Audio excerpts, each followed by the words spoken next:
It gets very addictive, right? And so I've looked at people's brain scans and watched their brain get worse in the early days and tap them on the head and say, what were you doing in there?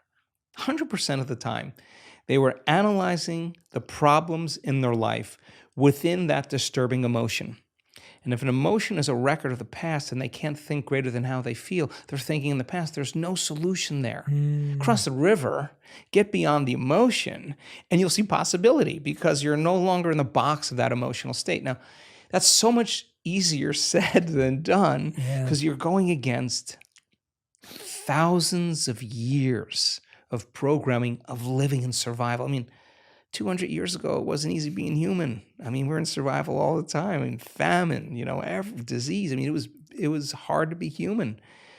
And so we have to lay down the very thing we used our whole life to get what we want for something greater to occur. And it goes against thousands of years of programming. It's not something that you get good at doing once. You got to keep practicing. So you really have two ways to look at it. If you're living in stress and you're living in survival and that system is switched on, then everything will be a threat. Everything will be a danger. Everything will be a reason to rush, to be impatient, to be frustrated, to be judgmental, because that's the consciousness, that's the emotion we're living by. So now you have a problem with a coworker, you have a problem with your partner, whatever it is that you used as an example, and you have to give a presentation. Now you really have one of two choices. Either be victimized by those conditions in your life and you stay in that emotional state. And I'll say to you, Jay, why are you that way? Well, I'm this way because of this person, this circumstance. That person or circumstance is controlling the way I feel and the way I think. Anything that controls the way I feel and the way I think, I'm victim to, right? Okay. Or I actually can be a creator now. Okay. So when it's the hardest, it matters the most. Okay. So there's going to be a story, a valid story that's going to go along with those emotions that you're going to have to give up, that you can address at another time from a different state. If you're altered in that state and you say something, you do something, you write the email, you send the text, you'll always regret it. You'll always say, I should have never said that. I should have never done that. We got to learn that we're in an altered state at that time. So there's only one of two choices. You either stay there the whole day and tell everybody that story, or you say, okay, let me take a moment. Remember that this is the experiment called life. Okay, let me practice getting relaxed in my heart. Let me slow the animal down. Let me practice. I'll take a few minutes. Now, let me breathe. Let me get my state back. Let me change everything. Okay, let me remember who I am, who I want to be when I open my eyes, and let me practice that again. Now, even if you had to do that 10 times in one day, I would say it was a day worth living. I would say it was a day worth living. And when we do walking meditations, in our retreats, we're doing walking meditations so you can practice doing it with your eyes open. Like if you're going to be relaxed in your heart and awake in your brain, and you can do it with your eyes closed, okay, let's take it out for a test drive. Let me open my eyes.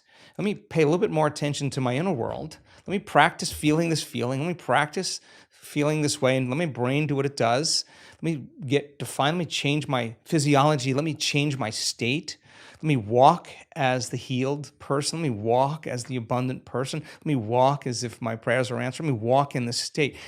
If I keep practicing that over and over, it's going to become a habit, right? Yeah. And so we hit it as many ways as we can. We have at least 7 or 8 different breaths that we do because we see how they all work in the brain.